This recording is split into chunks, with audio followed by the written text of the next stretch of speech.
Hello and welcome back to the Charles in Charge Cowboys Sports Report.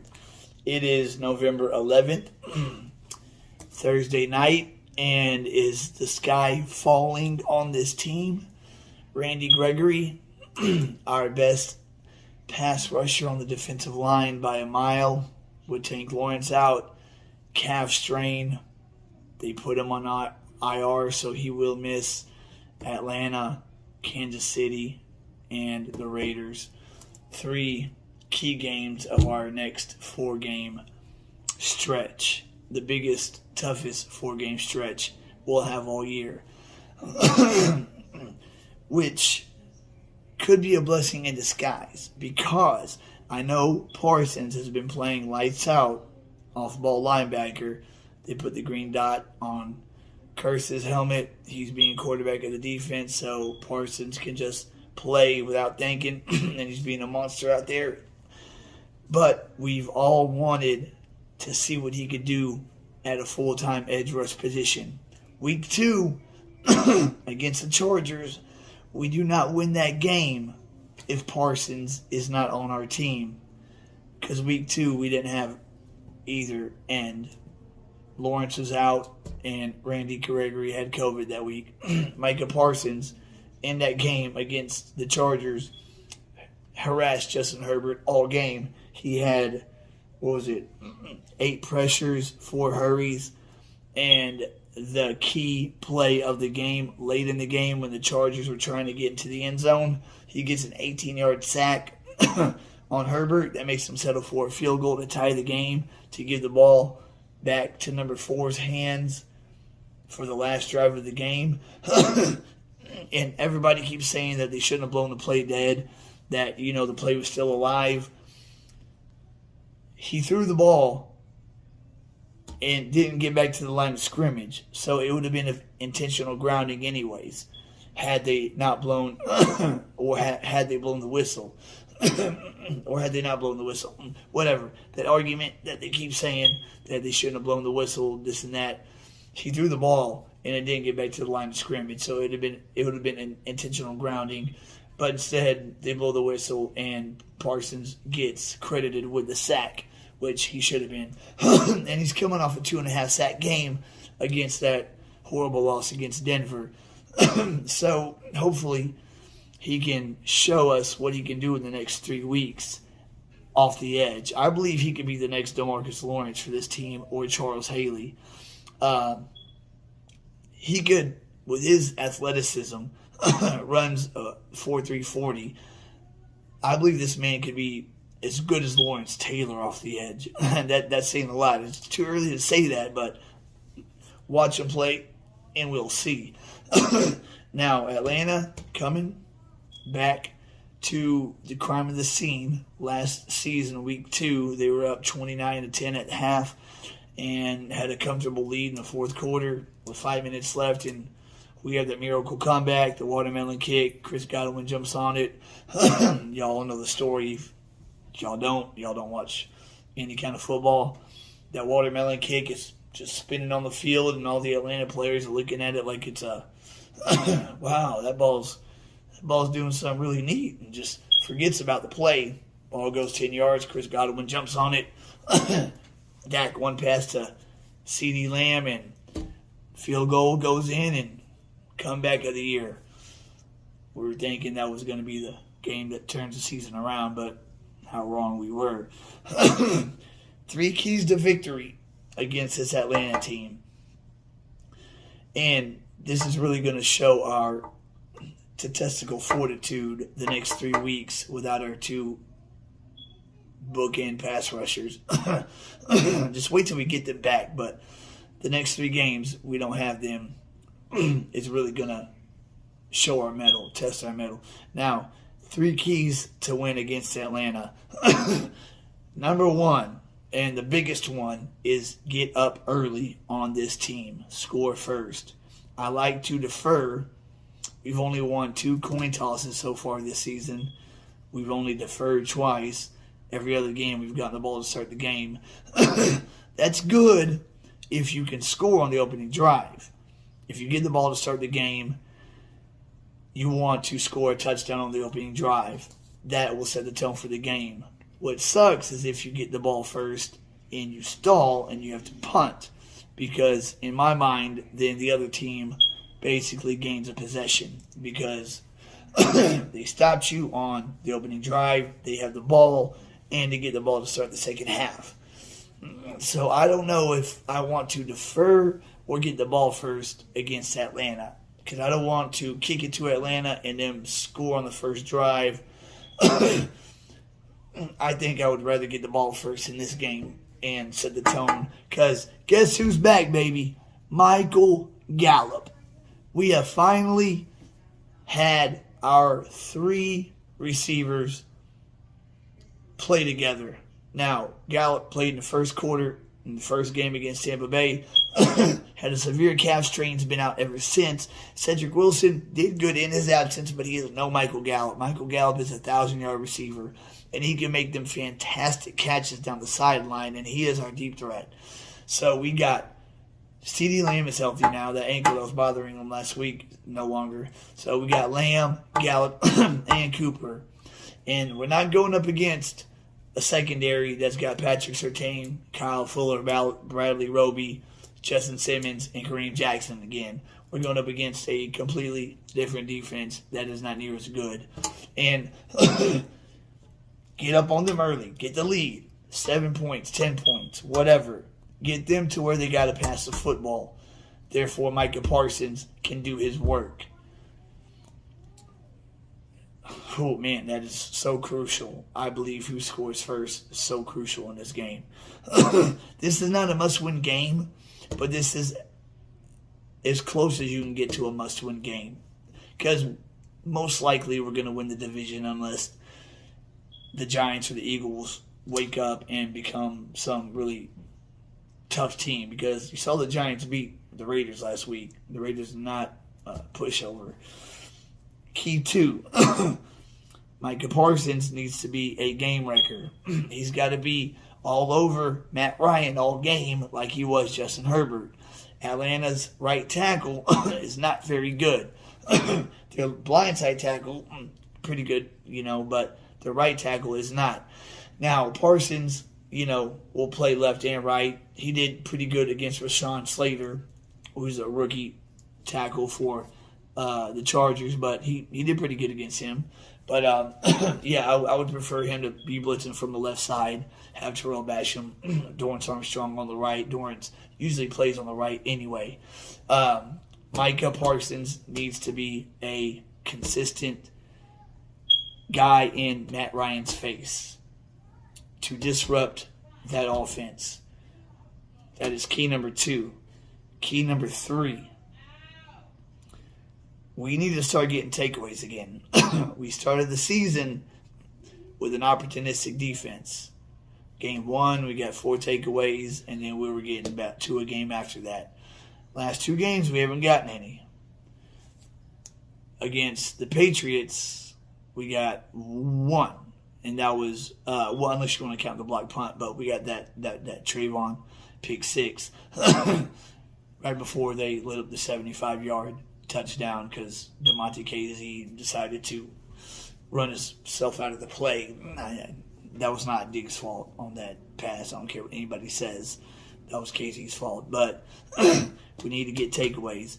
Matt Ryan has been turning the ball over this season. So Trayvon, don't get fooled by the double moves. Play smart. If we have the lead and force them to pass, I believe Anthony Brown and Diggs and Lewis can do their job and really make some plays on defense and get some turnovers. And Micah Parsons hopefully gets a nice trip sack, maybe a scoop and score, the trifecta where he gets the sack, recovers the fumble, and with his speed, if he picks it up, he's gone. Not even a receiver can catch him. The man runs a 4.3, 940. I mean, it's under a 4.4. I mean, he's faster than most receivers. It's ridiculous how fast this rookie linebacker is for us. So, Randy Gregory's out. Tyron Smith is questionable. I look at the depth chart. The depth chart, as of right now, says Terrence Steele is the right tackle still. That's what it says. and it says left tackle Tyron Smith with a question mark, and it says the backup for him is Terrence Steele. The backup for Connor Williams is Lyle Collins. The backup for Terrence Steele is Lyle Collins. So what the depth chart is showing. Now, why would... It just doesn't make any sense. And now, being that Steele playing on the left side against Denver, going against the 7th round pick rookie, was just having hell all game, to put him back in that same position again against Atlanta would be completely foolish. Put Terrence Steele at right tackle if Tyron Smith is not a go. And Lyle Collins, even if he doesn't play great, he will play better than Terrence Steele will. And Steele will play great at right tackle like he has been. He's on pace for a Pro Bowl season at the right tackle position. And I believe that he lost, that he won that position over Lyle. And they've been practicing Lyle at left guard, which I like because when Ty Smith is 100% healthy, I would like to see them insert Collins into left guard. You want your best 5 on the field. With Collins at left guard, I believe our offensive line could be just like 2016, 2014, or 92, 93, 95, and 94, when you had Mark Stepnoski, Nate Newton, Tony Casillas, Eric Williams, Larry Allen and company. Them boys brought their lunch pails to work every day, and they were moving people. And we've been good at 4th and shorts, 3rd and shorts, up until the Patriot game. We were converting them. Against the Chargers, if we don't go for it on that opening drive, 4th down, we don't win that game. On the opening drive against the Chargers, we go for it on 4th down, we get it, and we open the game with a touchdown. And then we score on the next drive. But if we don't go for it on the 4th down, we don't win that game. But when we go up to New England, for some reason, we kind of lost that 3rd and 1, 4th and 1 gift that we had. And since then, we have not been converting them. So if it gets down to 3rd and 1, if it gets down to 4th and 1 and 4th and 2 again, being that Greg Zuerlein's not playing and we got this kicker off the street, I think it's a coin toss. I really do. They were going to... It was between Brett Maher and this kid's name I can't pronounce. I heard in practice that this kid was knocking 70-yard field goals with ease in practice. He's got a strong leg. Maybe we found a gem in this new kicker. We'll see. I do believe that he'll attempt a field goal or two. Maybe it's the next Justin Tucker. You never know. Field goal kickers, are not, but besides Sebastian Janikowski, who was drafted in the first round by the Raiders, only kicker ever to be drafted in the first round, kickers usually are just uncovered like a diamond. So maybe this new kid, who's younger than Zuerlein, could be the future kicker for us, and especially if he has a stronger leg. But I like Zuerlein, even though he's been missing, he'll miss an extra point here or there, miss a 30-yarder in the fourth quarter. In the first quarter, Zuerlein is clutch. He won us the game against the Chargers when Mike McCarthy didn't want to go any closer at 56 yards, and in New England, he kicked us in overtime. So in clutch time, he comes through. But we'll see with this new kicker. If this new kicker has a monster leg and can knock in 60-yarders, I was telling my buddy the other day about, talking about Brett Maher. He's in the Hall of Fame with 3 60-plus yard field goals that he made. It wouldn't be a bad idea to have 2 kickers dressed up, one as your main guy that makes them from, 55 and shorter, and then you got the guy with that big leg that can knock in them 66-yarders, maybe 70-yarders. The record 66 by Justin Tucker, as y'all saw earlier in the year against Detroit. Hit that crossbar, went in. Y'all saw Carlos Santos on Monday night try a 65-yarder. He was about 10, 15 yards short. He did not have the leg, not even close. But yeah, so we'll see how that kicking game affects us. Now, I'm not too worried about this Atlanta game. We ought to take care of business against them. The Denver game was a trap game. They traded their best player in Von Miller. Bradley Chubb was out. And we thought they were going to come in and just roll over. And we sleptwalked through the game, and it showed. And Vic Fangio, after the game, had a lot to say about us. None of it good, of course, which I like because that will light a fire for our team and motivate them, because God knows our coach can't do that. So I'm glad that Vic Fangio said what he said. How about them Broncos? If you read about it, you'll see what he said. But yeah, so hopefully Cowboys hear everything that he said, and that lights a fire under their ass, and they really step it up and start playing like they're supposed to. Because the way they've been playing all season, their game against the Broncos, I believe, was an anomaly. So against Atlanta, get up early, score, the first 2 touchdowns, force them to pass. Then you get the running game going, get Zeke going, get Pollard going. And, finally we get the triplets back, Gallup, Lamb, and Cooper. And hopefully, I'm hoping Gallup has a great comeback game. His first game back, maybe 200 yards, 2 tubs, maybe 3 tubs. Just killing it. Just letting everybody know I am back, and putting the league on notice that the Cowboys' 3 receivers are back. And I do really hope Tyron Smith plays. I hope that bone spur isn't too bad, and that he can tough it out. It's really about pain tolerance. The man is huge. The man is so huge that for his elbow, he needs an elbow brace. They don't make them to fit him. There's no, I would think they would custom make one, but no. He has to put a knee brace on his elbow. That's how big the man is. Ty Smith is a beautiful left tackle, especially when he's healthy. And he's having one of his best seasons this season, also when he's on the field. Zach Martin is our best offensive lineman. Tyron Smith is our most important offensive lineman. And I believe Terrence Steele has a very bright future. I would say sign him, lock him up now.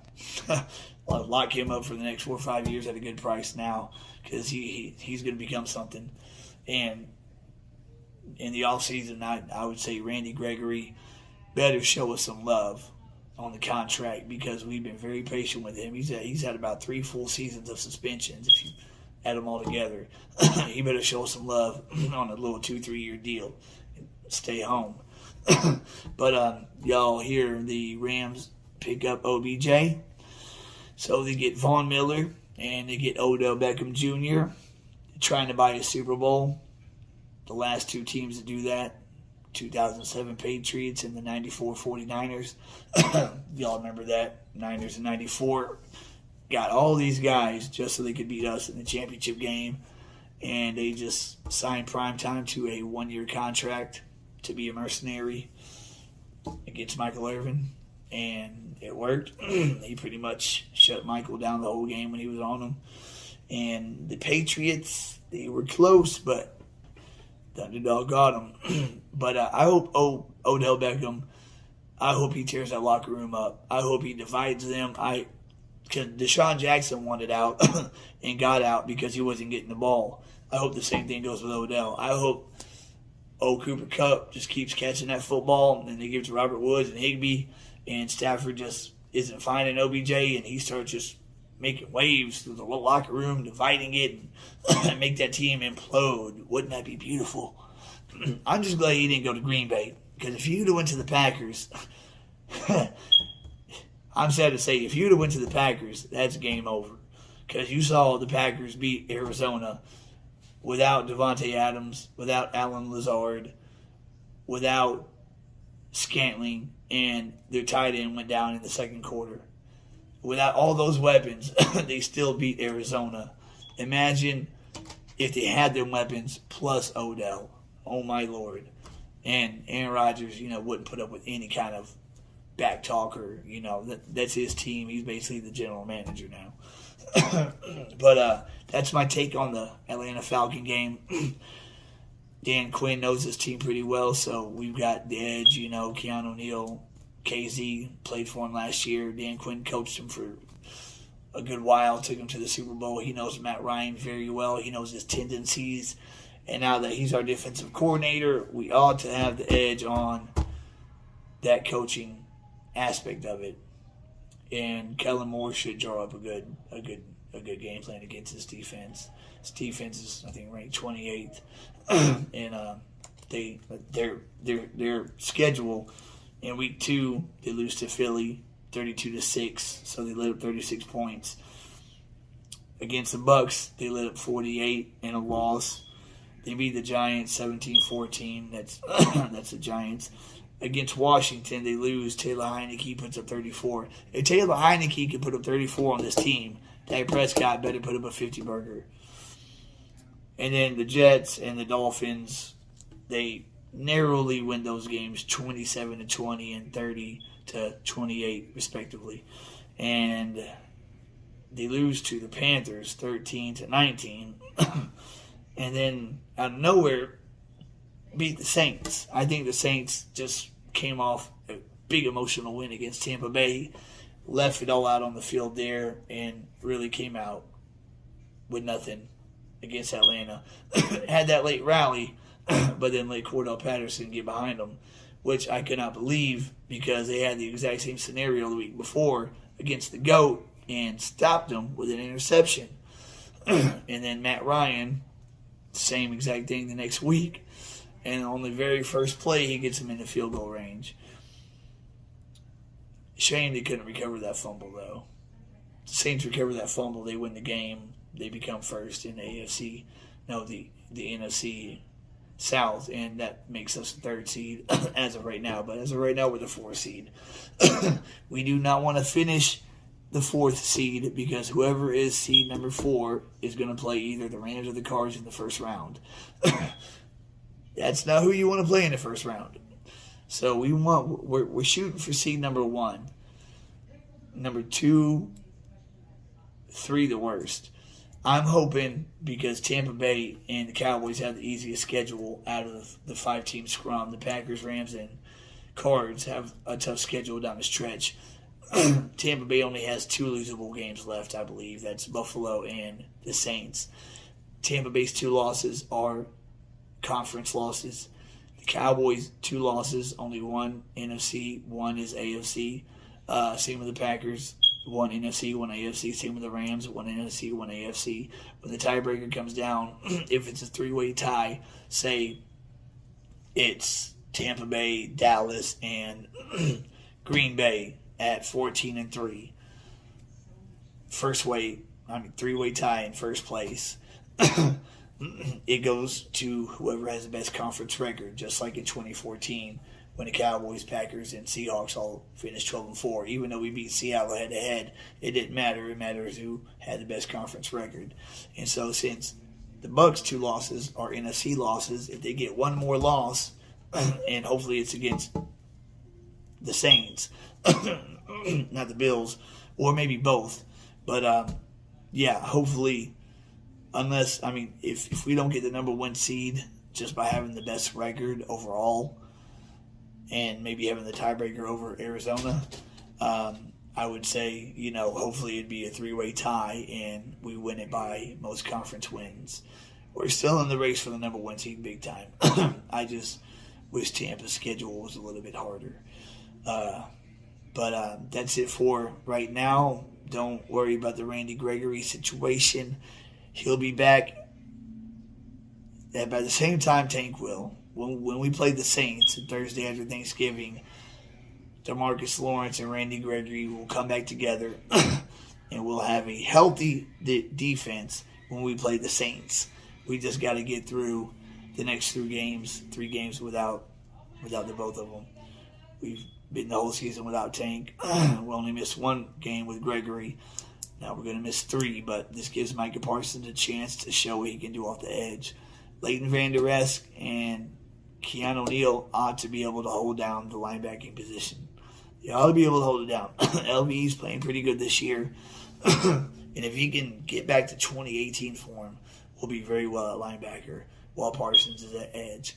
But my prediction for this game, score, I know last prediction couldn't be any more wronger. I said 42-17, and it was basically 30-0. That's what the real score was. 30-16 was very misleading. But I believe we beat Atlanta. I believe we put up about 50 points. Probably 49. 49-52. I'll say 52. 50 burger. We get 7 touchdowns and a field goal to their 3 touchdowns, or their 2 touchdowns and a field goal. So I say 52 to, let's go 52-17, like Super Bowl 27. 52-17, because we get ahead of them quickly. We make them pass and pass and pass, and we just make Matt Ryan's day hell and hold them 17 points. That'd be a big confidence boost for our defense, for our whole team, and this is our get-right game. So we can go into Kansas City with some confidence and some rah-rah. You know what I mean? So thank you for tuning in to the Charles in Charge Cowboys Sports Report. This is very important to me. Please subscribe and like if you like my content, my take on everything, and I'll be putting out more and more videos. Shout out to the guys doing their thing, Tom Downey, Jobu Sports Report. I keep forgetting what that guy's real name is. And Law Nation. Appreciate Law. You gave me the shout out the other night. Appreciate that. Mark Holmes, that's his name. Yeah.